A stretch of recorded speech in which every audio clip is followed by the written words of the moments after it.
সরস্বতী পুজো সামনে চলে এলো আর মাত্র কিছুদিনেরই অপেক্ষা। যাই হোক, আমার গল্প ঘরের তরফ থেকে আমি প্রিয়াঙ্কা আবারও নিয়ে চলে এসেছি একটা নতুন ব্লগ।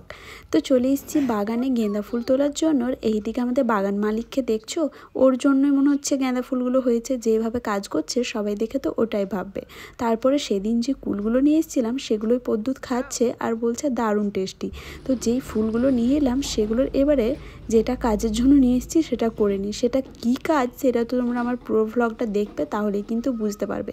তো চলো, এটা কিন্তু ফটফট করে একটা ছোট্ট মতো মালার মতো তৈরি করে নিই আমি।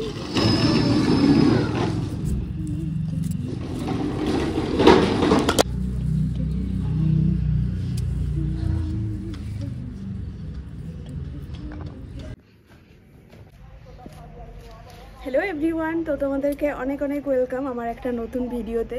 তো যাই হোক, এই দুপুরবেলায় সবাই ভাত ঘুম দিচ্ছে, সেই জায়গাতে আমি এত কষ্ট করে ঠান্ডার মধ্যে রেডি হয়েছি। আজকে আবারও একটা কুর্তির ওপরে, সেই কুর্তিটা তোমরা সবাই দেখেছো আমার ব্লগে। তো কুর্তির ওপরে আজকে একটা শাড়ি পরে নিয়েছি। এটা দুর্গা পুজোরই শাড়ি, কারণ সরস্বতী পুজোর জন্য আলাদা করে আর শাড়ি কিনছি না, ঠিক আছে? তো এই জন্যই আর কি। তো সরস্বতী পুজো তো সামনে চলে এলো, তো সরস্বতী পুজো স্পেশাল ফটোশ্যুট রিল বানাবো না তা কী করে হয়? তো যেহেতু আজকে অফিস ছুটি আছে, সাথে টুকাইয়ের স্কুলও ছুটি ছিল, তো এখন টুকাই আমাদের ঘুমোচ্ছে, তো সেই উপলক্ষে একটা তো রিল ফটো এগুলো তো হওয়াই যায়, তাই না?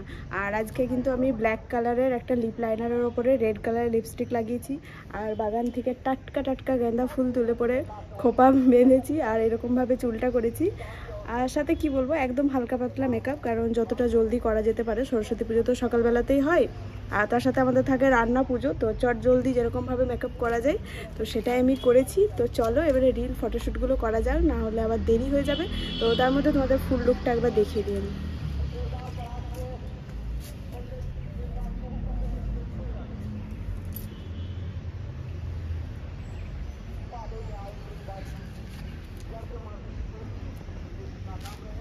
তো চলো এবারে শ্যুটটা কমপ্লিট করি।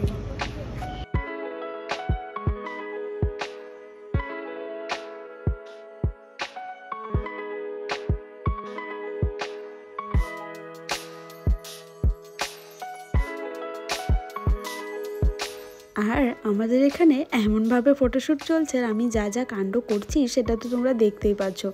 শাড়িটা এদিক ওই দিক এরকম ওই রকমভাবে মানে পোজ দিয়ে যাচ্ছি। ফার্স্টে তো আমাকে বললো চলো বাইরে কোথাও ফটোশ্যুট করতে যাব। তারপরে ভাবলাম যেটা ছাদেই হয়ে যাবে, সেটার জন্য আরও ফালতু টাইম ওয়েস্ট করে বাইরে যাওয়ার তো কোনো মানেই হয় না। তো দেখো, শাড়িটাকে আমি এইদিক ওই দিক করছি। পদ্যুৎ বলছে শাড়িটাকে এক জায়গায় রাখো না, এত এদিক ওদিক ছড়ানো ছেটানোর কী দরকার? তো যাই হোক, আমি তো ফটোটা তো আমিই করবো, ও তো শুধু ফটোশ্যুট করবে, তো পোজটা তো আমাকেই দেখে নিতে হবে, তাই না? তো চলো ফটোশ্যুটটা জলদি করে কমপ্লিট করি আমি।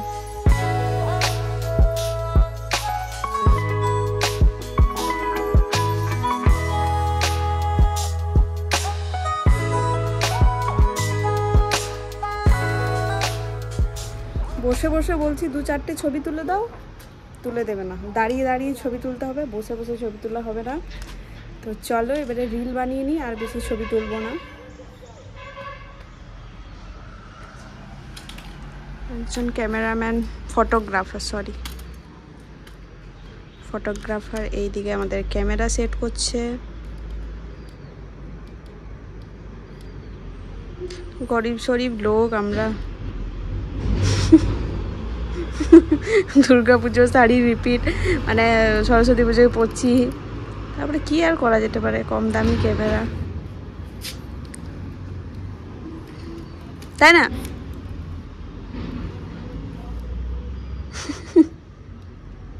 টুকাই কাঁদছে মনে হচ্ছে।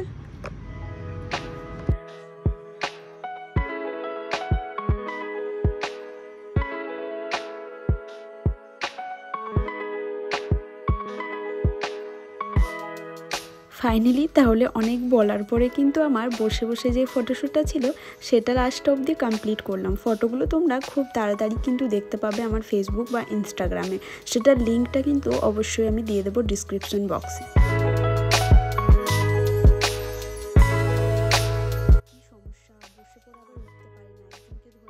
এখান থেকে একবার করে এরকম করে তাকিয়ে তাকিয়ে দেখছি, টুকাইয়ের কান্নার আওয়াজ আসছে না তো?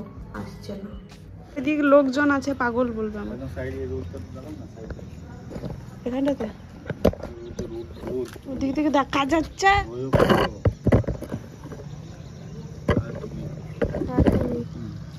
তোমাকে দেখাচ্ছি। তো চলো তুমিই বলে দাও না। আমাদের প্যাকআপ হয়ে গেল। এবারে যাই, মানে এর তো কিছু না, মানে আমার শ্যুট করে দিল, তারপরে এডিটিংটা বিশাল, তাহলে তো সবাই আমার ফটো তুলে দিত, তাই কিছু না মানে সরি ভুল হয়ে গেছে, মেরে কো মাফ করে দাও। তো তোমার কিছু মনে হচ্ছে এই শীতে ঠান্ডাতে আমাকে খুলতে পড়তে রেডি হতে, মেকআপটা আবার ধুতে হবে, কি আর করা যেতে পারে, সেই খুশিতে ফুচকা খাইয়ে দিও আমাকে। তো চলো এবারে চেঞ্জ করি, আর কি করব এখন, আর কি করা যেতে পারে। এটা একটু এবারে খুলে দাও। খোপাতে তো বেশ লাগিয়ে নিয়েছি, কিন্তু খোলার সময় ক্লিপের মধ্যে এঁটে গেছে, তাই আর কি খুলতে পারছিলাম না।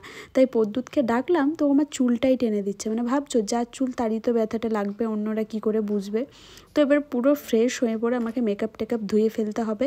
আর কি আর করার আছে, কিছুদিন পরেই তো সরস্বতী পুজো 14 তারিখে, সেটা তোমরা সবাই জানো। আর সাথে সাথে কিন্তু ভ্যালেন্টাইন্স ডে, তো ভ্যালেন্টাইন্স ডে তো আমাদের সেলিব্রেট করা হবে না, কারণ সরস্বতী পুজোর দিনে যা চাপ সে আর বলার কিছু নেই। সকাল থেকে পুজো, তারপরে হবে রান্না বান্না অনেক কিছু বাবা। তো এত ভ্যালেন্টাইন্স ডে সেলিব্রেট করার মতো সেদিন তো আর বিন্দু মাত্র সময় থাকবে না। তো চলো দেখা হচ্ছে তোমাদের সাথে পরের ভিডিওতে। অ্যাডভান্সে হ্যাপি সরস্বতী পুজো।